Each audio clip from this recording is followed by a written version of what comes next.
So I got a Sony Betamax this time to work on. This one's an SLHF600, a hi-fi machine. And the complaint is it's got some streaks in the picture. It also has a problem with it rewinding. So we're going to take a look and see if we can improve this one at all and show you guys what goes wrong with them. Let's check it out. The complaint on this one is it has lines in the picture. So let's see if it has lines in the picture.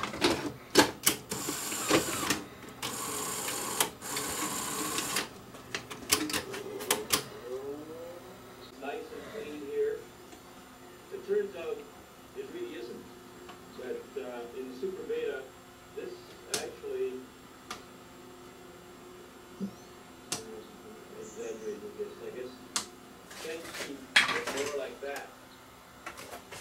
As a consequence, one would say, well, now that's going to interfere with each other, which is what we decided to get rid of in the first place. So they put in this switchable trap. And this little diagram here. This is a Super Beta training course. So the complaint is these white specks you see flashing on here look like dropouts. That's the complaint. So let's investigate and see what's causing that interference. We can put a different tape in, probably get the same effect on different tapes. So let's just try another tape. I can play this one, as this is actually raw footage from a tape that I shot in Las Vegas. That's on my channel. This is the raw footage from it. If anybody wants to question, I had somebody one time. I had actually somebody make a copyright claim on my video that's on YouTube of the Las Vegas signs. So, well, great.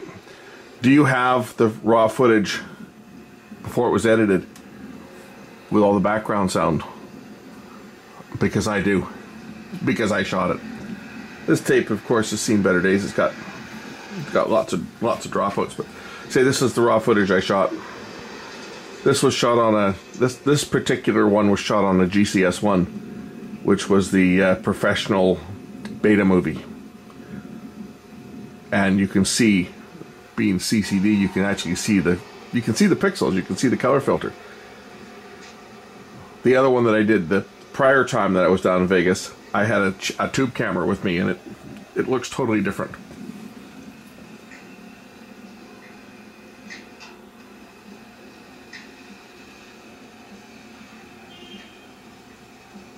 But that's what we're looking out for, is these white specks. These look like dropouts, but I think they are probably, I'm thinking it's maybe a drum grounding problem that's causing that.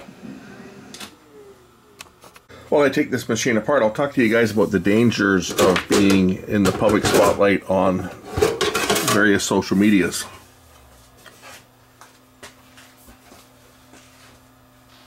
I am not on Facebook.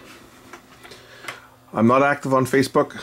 You will never see a friend request from me on Facebook, and I will never grant anybody a friend request that makes a friend request to me. I'm not active on Facebook. But somebody over the past week or so has created an account with my name and my picture, and they're saying in the description it says producer 12 volt vids, which my account does not even say that. I have an account, but I don't use it. My account does not say that. It's not me. I'm not making requests for friends, and I'm not sending out links, suspicious links. Do not click on any link that appears to be coming from me, and do not make a friend request, because I don't accept any friend requests, and I don't make friend requests. So if you see something that appears to be coming from me, it's not. I'm just telling you that right now. It's a troll that's pretending to be me, and Facebook is already aware of this and has taken action already. But I would imagine that this person will come back and try it again. It's a scam. Don't respond to it. I'm just telling you guys, it's not me.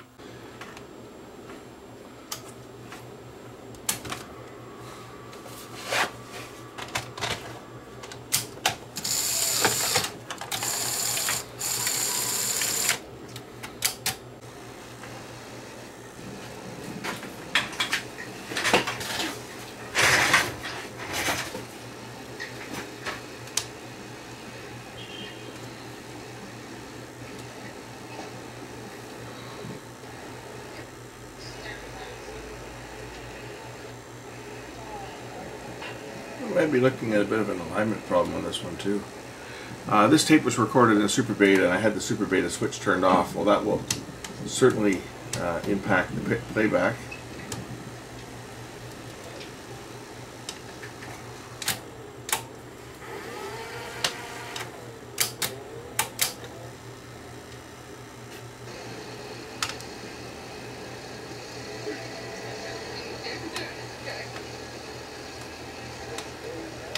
One more thing that will impact that is if the dropout compensator is turned off. So on all these Betamax machines, they would have a switch that would say PCM. And people will wonder, well, what does PCM do? What does it stand for? Well, PCM stands for pulse coded modulation, and what it was you could use a Betamax machine with a PCM encoder decoder to record digital audio onto a 1/2-inch tape. What the PCM switch did was it turned off the dropout compensator, because how the dropout compensator works is if there is a dropout detected, which would cause a white streak across the screen or a black streak, the dropout compensator was a 1 horizontal line delay, and if the signal level dropped below a certain level on the playback amplifier, the dropout compensator was activated, which would switch in the prior line above to try to mask that white streak. What we're seeing on the screen here looks like dropouts, and it looks like the dropout compensator may not be operating properly, or the level from the head is low, which could certainly cause it too. One of the complaints on this one is when he rewinds, he says the tape seems like it's struggling.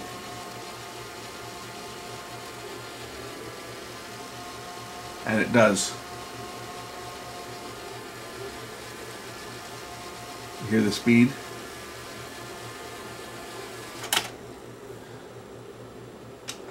What is a major cause of that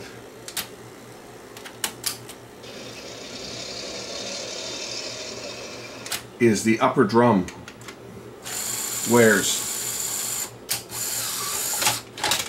It gets shiny from the tape polishing it. If we look at the upper drum, probably notice, we'll see how it looks. Let's take a look at it. You can see it right here. See where the tape rides around the upper drum? It's shinier than the rest. That causes the tape to stick to the drum, causes tension errors, and that can cause playback problems as well as rewind problems. It's quite easy to rectify that, but it does require removing the upper drum from the unit to do it. How we do that is we first of all have to mark the drum so that we know exactly where it came from. So we'll just cut a couple scratches in across the drum like this. This is so that we know exactly where the upper drum was attached, so that when we put it back on, we can get it exactly in the same place. Now what we need to do is we need to remove these 2 screws to remove the tape guide. This is part of the tape guides. So we're going to remove these 2 screws.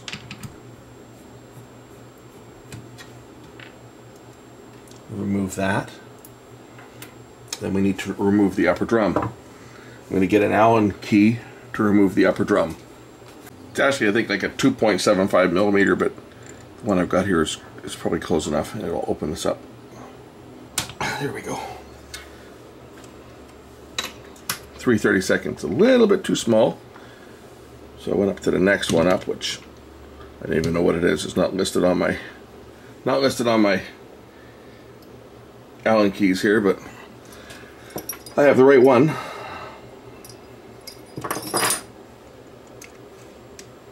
So now we can just spin this screw out.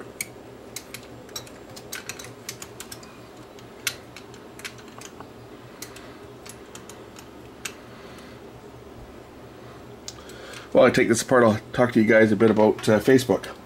I'm not active on Facebook. I don't send friend requests to anybody, and I don't accept friend requests from anybody who finds one of my old accounts that I haven't used in a long time. If you receive a message or a friend request from someone who's pretending to be me and using my picture that they took off of one of my Facebook accounts. It's not me. Don't respond to it. Don't click on any links. It's an imposter pretending to be me, and don't give them the time of day. Just delete the message, as I don't send out friend requests to people, and anybody that does send out a friend request to me, I don't respond because I'm not active on Facebook. So stop asking me, because I don't use Facebook. Anyway, I'm just enough about that. Here is the upper drum. We're going to clean this off. I need to get some powdered abrasive kitchen cleaner, and we're going to use some water and make a paste and a piece of paper towel, and we're going to wipe this off and turn this drum back so that it looks like this. What happens is, through repeated use, the tape acts like a very fine grain sandpaper basically, and it polishes this up. Acts like a polishing cloth, especially the high grade tapes. It's funny because if we watch the video, maybe I'll put it on here, we'll search it out. If we watch this Sony training seminar that I did back in, I don't know, 84 I think, or 85, the date on here is wrong. It's off by a day. It was actually February 28th. But, or maybe it was off by a year. Anyway,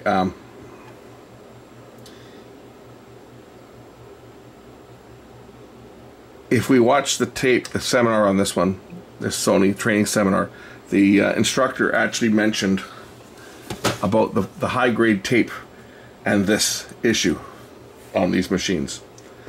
Especially the high-grade tape was very problematic. It would polish these up very quickly. They ended up with tape slap, and on rewind, the tape's slowing down, and all kinds of other problems. But the big thing is when the tape polishes the drum, it causes the tension to go up, which causes irregular tension as the tape is passing over the drum, and that can cause playback problems as well. I don't know that the stuff I've got here is going to be good enough. This is just some Ajax cleaner that I found in the house. Comet works great, but we don't have any. But we take some cleaner, mix a paste up, and try and get it gritty, and then we're going to see if we can take the shine off of this thing by just wiping it away, and it will should remove the shine that's on here. You can see it's already removing the aluminum oxide.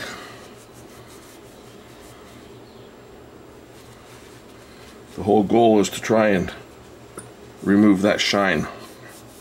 Might get some powder and put some powder on here directly. I got a little bit too much water in it, but. And by the way, this stuff here is also great if you've got a bike like a Harley, and you want to get the grit, or make your front forks look like they did when they were new, and they've all been kind of scratched up over the years and gotten dull looking. You can do the same thing, and it'll shine them up so they look like they're brand new.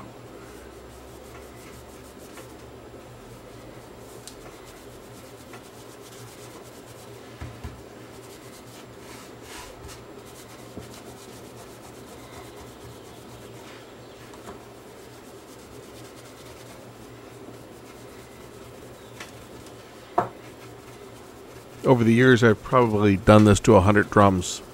Saved people having to change the upper drum, because before we came up with this, and it was actually the guys at Sony that figured this out. Before we came up with this little procedure, we were changing the upper drums left, right, and center at like a couple $100, because the upper drum wasn't exactly cheap.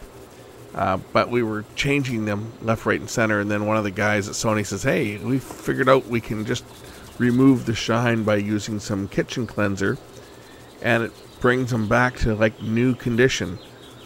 So I never changed another upper drum after that. It was always just buff them up, and it works every time.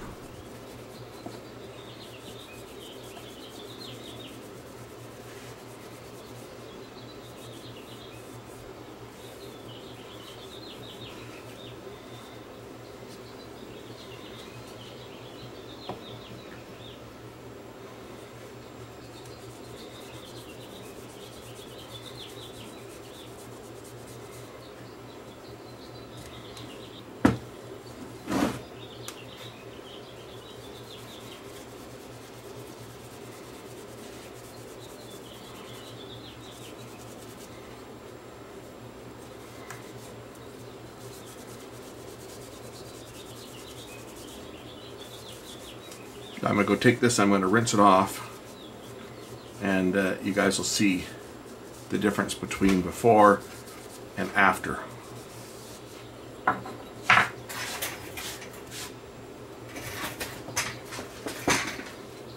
So if we look at the upper drum now, you can see it's nice and uniform, and you can barely tell where the tape rides on the drum, and this is what we want. We want this to be smooth. And it was found out while I was working at Sony. It was determined that this was a good alternative.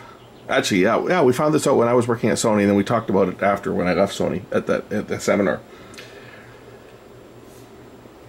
This was actually found out with the SL2500, and the 2500, 2000, and SL2700 were the ones that were really affected by this problem more than any of the other decks, and the reason being is that they used a direct drive motor, and the problem with the direct drive motor is, well, the rotor itself is quite heavy. So what would happen is on a rewind, the tape would start to slap, and it would when it slapped, it would spool this motor up really quick, and of course the machine would try to slow it down, and it would put the brakes on it, and then the tape would snap or slap again, and it would slingshot it. So you'd have the thing going tick, tick, tick, tick, tick, slap, slap, slap, and the little tension arm here would be slapping back and forth, right? It was just ridiculous what was happening on them, and we changed a lot of upper drums, and then figured out, wait a minute, we don't need to change the upper drum. All we need to do is get rid of that shine that's on there, and the upper drum is fine. These are the heads, right? There's two heads on these beta machines. Some of the machines had three heads. Machines that had good still and good slow motion would have three heads. Unlike the VHS machines, which had four heads because they needed two heads for the audio hi-fi and two heads for the video, or actually VHS machines had four video heads, two for the SP speed and two for the LP or EP speed. Beta never did that. They just had, see, this would have been the, oh, this is the three-head one. There it is. Yeah, this is the three-head. You can see it. The set of wires there. Two wires there, two wires there. So this is actually a double azimuth head right down here. There's a second head. If we zoom the camera in closer, there's a second head right beside the first one. I guess I can't go in any closer than that.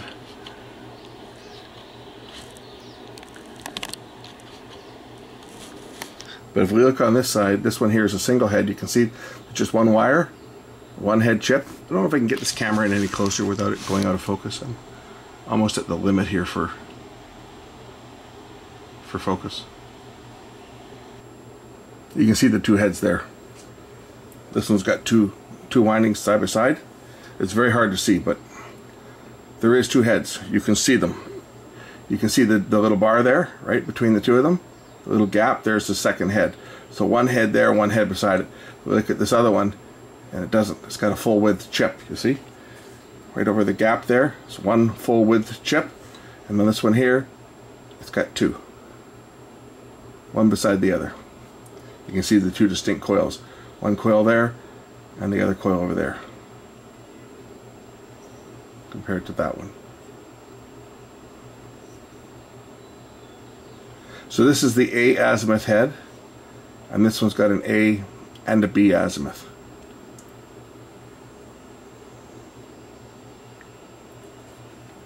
Anyway, Sony did that for special effects only, still and slow motion on the beta machines. So we set the upper drum back on, and carefully don't drop it, just set it in place, and place the screw back in.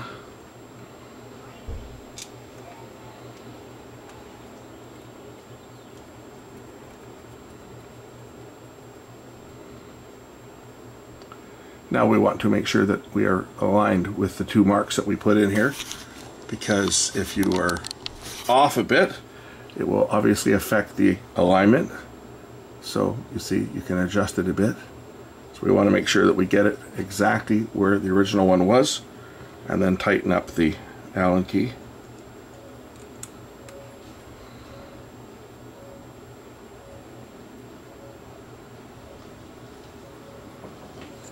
These two screws here hold the head at the right height, hold the upper drum, so you don't remove these ones. Put the guide back in place. That's what holds the tape up against the head drum.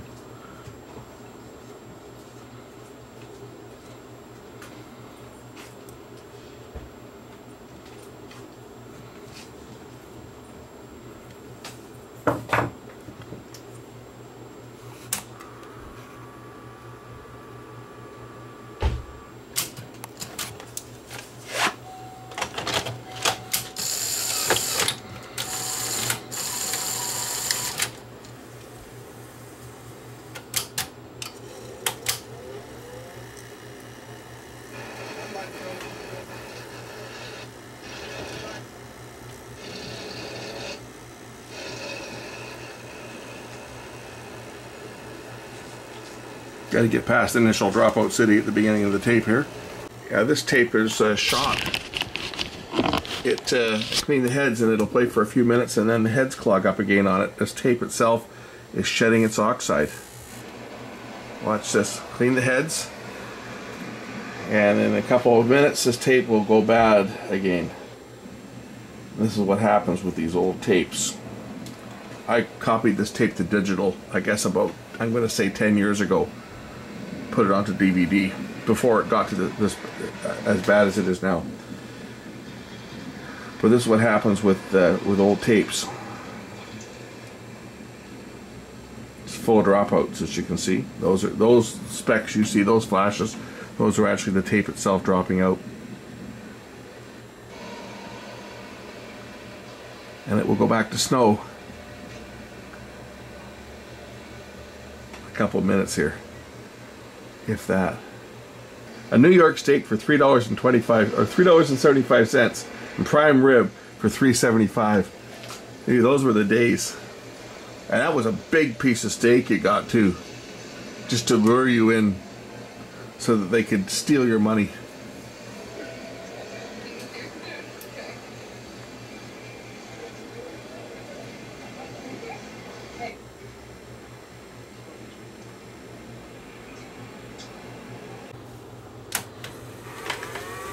Rewind this tape now and see how it rewinds. See if it's still going to change speed.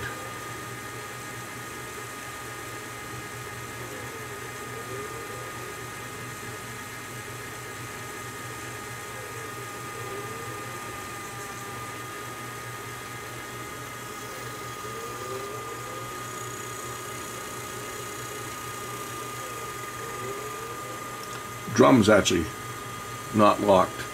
You can hear the drum speeding up and slowing down as the tape spins because the servo is not locked when it's in rewind.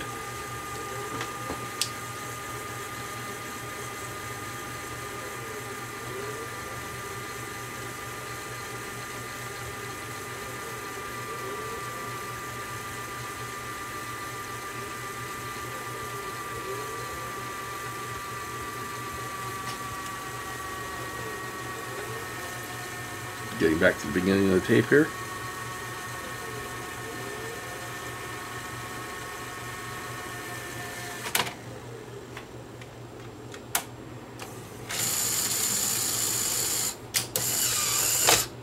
So I've actually found a tape that's not falling apart and hasn't clogged the heads up. This is a tape that I filmed at the Vancouver Aquarium, I guess probably late 80s. I'm going to think. They haven't had killer whales at the, well, the aquarium's kind of closed right now because of the whole COVID thing, but they haven't had killer whales there for years.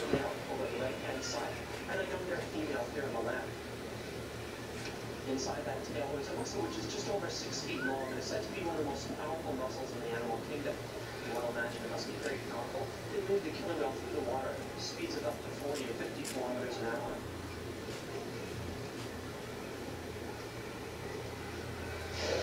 As the whales travel in their family, creates their pods, they do have to communicate with each other.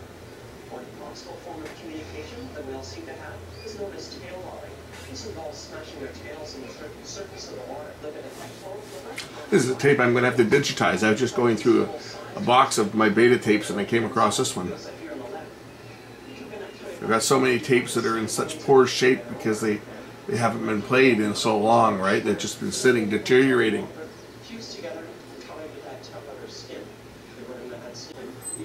I had this unit playing for a while. I think this one's actually looking pretty good, especially considering the age of it and considering how old this tape is. But I'll tell you guys what, I'm going to get this tape digitized. I'll put this one up on my channel because this is something you'll never see today. Not here. We don't have killer whales anymore at the Vancouver Aquarium. They took them all out probably 30 years ago. So this tape was probably made just before they got rid of them all. Sent them off to other aquariums. Now what can happen on VCRs is normally you want to have the shaft on the drum needs to be grounded to the actual chassis. And many VCRs, they have a little like a copper spring with a little carbon electrode on the end, which is touching up against the head drum. Some of them have it on the top, others have it on the bottom. And Sony had it on theirs as well, but not all the machines used it. Some of them, they went to an internal grounding system where they actually used the bearing.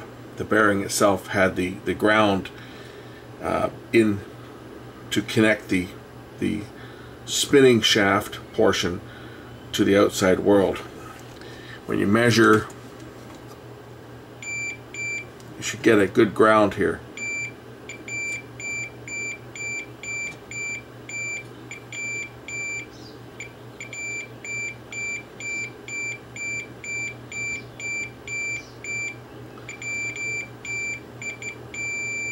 See, now I got a good ground here, but if I move it a little bit, I don't. I'm in diode test mode there, but if I go into ohms, you'll see the same thing happening here. As it rotates, it's gonna jump all over the place. The ground is not good between the actual ground of the unit and the head disc, which is what the shaft is connected to. The head disc is connected to the head shaft here, or the drum shaft. So what happens as it spins is it picks up noise, and that causes little random white specks on the screen. The only way to really solve that is to change out the lower drum, because that's where the grounding takes place on these ones, is on the lower drum itself. So they say some of them used an external grounding electrode, but not this one. Obviously I can't show this for more than a few seconds, but it's much better than it was when I started. This being the movie Who Framed Roger Rabbit, so I'll show a few seconds of it. Let's take a look and see how the Sony KR51M alignment tape plays on this machine. This is a factory alignment tape, complete with serial number. And this tape cost me a small fortune when I bought it from Sony. Like this tape was, I think this tape was like 200 bucks.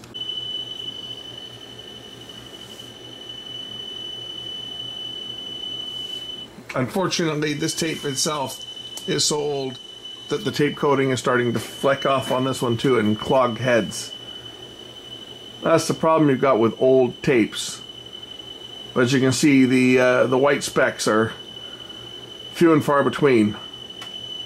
If I turn off the dropout compensator, we'll probably see some dropouts. Dropout compensator's off now. You see the dropouts. Oops, we just clogged the head. It'll come back. There we go. But looking at this machine, the alignment looks perfect. I'm looking at it on the scope. Alignment is absolutely perfect. There's good RF.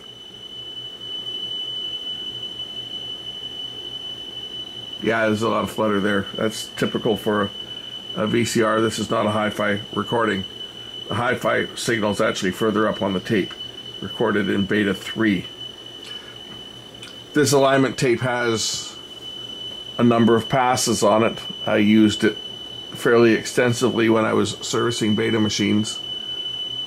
We used it to align a machine and then made working copies for going in, in customers' machines for checking them, but the final check was always done using this tape. So this tape has you know, several hundred passes on it. But again, it's old. I've had this tape. I bought this tape in 1980. I'm going to say 1985, right when the beta-hifi tapes were released. The original tape was a non-hi-fi, and when we started servicing the hi-fi machines, I had to buy a hi-fi tape. The shop that I worked for was too cheap to spend the money to buy the tape, so I bought the tape myself. And when I left, I took the tape with me.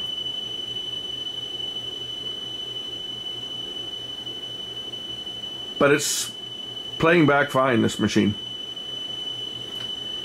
I think all that was really needed was to take the shine off of the upper drum. Here's that Sony tape, that Sony demo tape that we ran in showrooms over and over. Again, this tape has got a lot of passes. I think this is a copy too. Looks like it might be a second generation. If you look at the monoscope test, the tape tension's a little bit on the low side. Normally you try to line these ones up for that's your tape tension. So the tape tension's a little bit low. We bring the tape tension up a bit, we can probably get that to line up a little bit better. Tape back tension's done by adjusting a spring in through here, but the only way to get at it is to actually pull the mechanism apart. So to do that, I'm going to pull the bottom off the machine.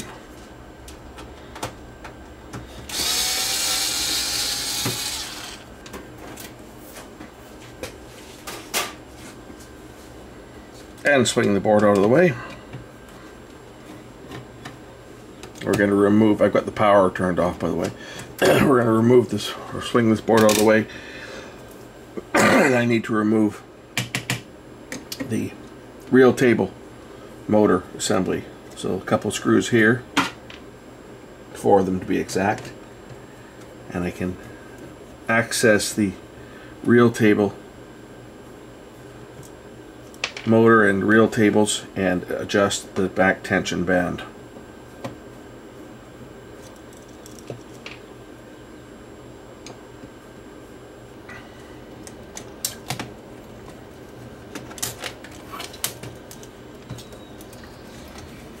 And here is the mechanism here. Looks like the spring has fallen off. Let's put the spring back on. Maybe that's why. That may have just come off when I took it apart, but there's a little spring here that normally is clipped on over here.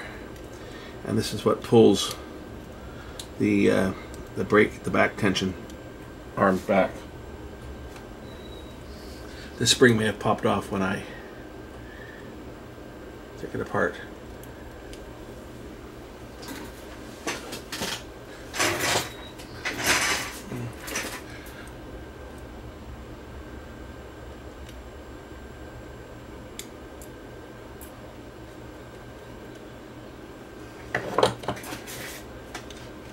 So it's adjusted by moving it up and down, like this pulls into position. You can also adjust it by adjusting this screw over here. This is your set screw on the bottom here. This affects your entire range. So we're going to increase the tension a little bit so that I can try to get the tension, get the what's called stop the flag waving. So we'll just increase. When the back tension band is pulled this way, this spring determines the tension, and to increase and decrease you move the spring up and down on these notches on the back of this arm here. So the more you move it up, the harder it's going to pull on the band. But we have to set our initial tension by adjusting that. That'll increase our tension a little bit, and then we can just move the position of the spring to set the back tension. If the back tension's too low, you'll get excessive dropouts and so forth on the tape. So I'll put the motor assembly back in place.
won't put the bottom cover on it just yet.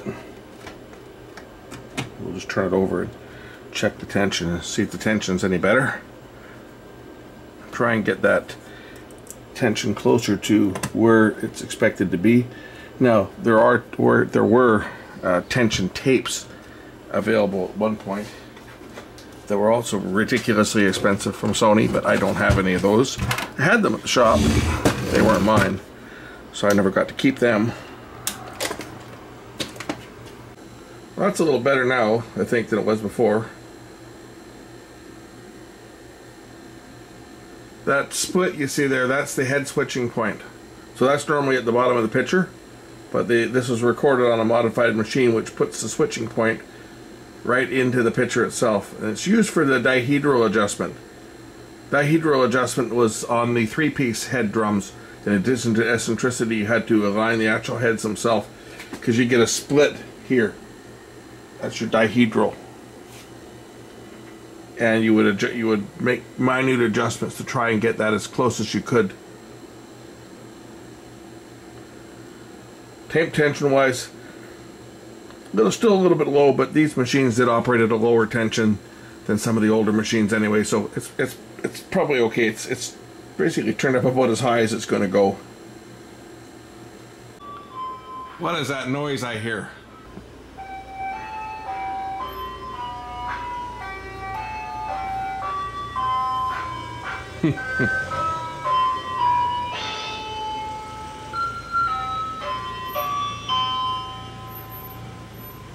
Okay, so let's look at the tracking portion of the tape. So here's our tracking. Tracking only has one, it only has signal on one head. That's how it works. And if I turn my, here's my slope there. So this is how we adjust the tracking. As you can see, we want that to be as flat as possible. And that is looking pretty bloody good.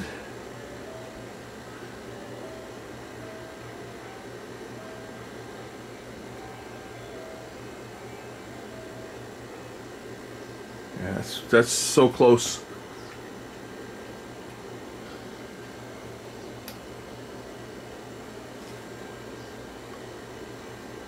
Yeah, RF looks good.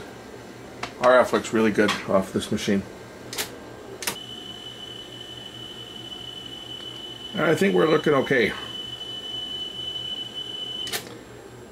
I think this machine is probably as good as it's going to get. Gotta remember, this is a very old machine. This is going back to the mid 80s. If you listen closely, you'll actually hear a slight squeaking coming from the bearing. What it is there's an electrode internal to the bearing that grounds the rotating shaft. If you listen closely, you can hear it chirping away. Listen, I'll be quiet.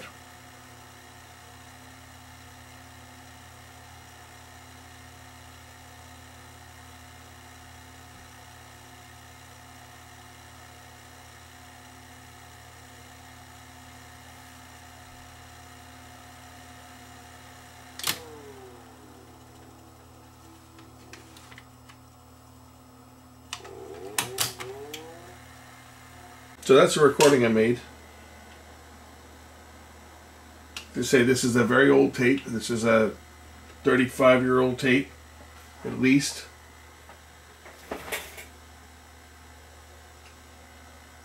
Still doing okay for the age of the tape. I just recorded this on this machine. To say you get the odd little speck, but not anything I can do about that because that's just the grounding internal to the drum. Anyway, this one here is it's as good as I'm going to be able to get it, and it certainly is rewinding a lot better now than before.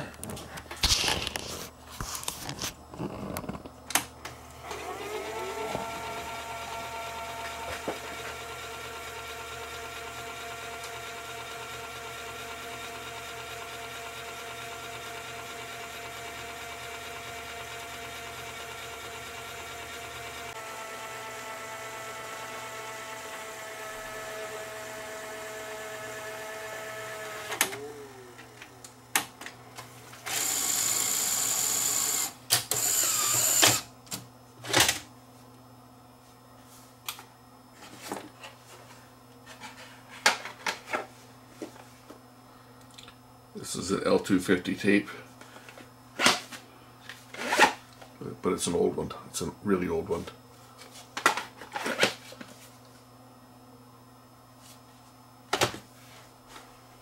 Clean the heads. Just a piece of paper soaked in isopropyl alcohol. Just hold it up against the head over the slot and rotate the head drum several times to clean the video head. And the audio head is right down here. The linear audio, and the erase head is over there. So the same thing with the audio head, control track head down here, linear audio on the top, and the guides.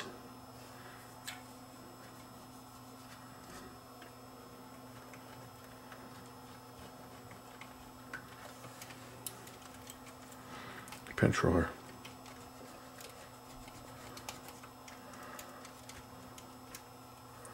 There we go. Bit of dirt on there. Okay, this one's all done. Thanks for watching.